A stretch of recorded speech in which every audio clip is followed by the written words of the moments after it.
நிலை பெயராது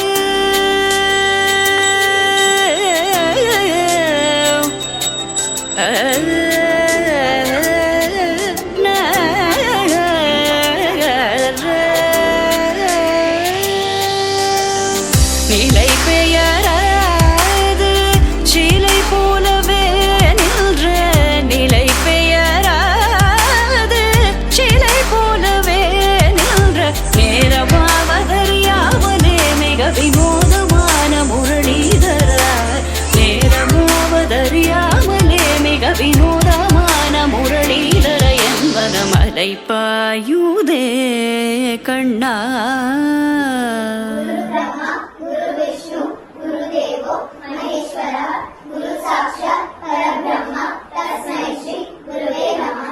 அதை பாயுதே கண்ணா என் மனமிக அதை பாயுதே உன்னானந்த மோகன வேணுகானமதில் அதை பாயுதே கண்ணா.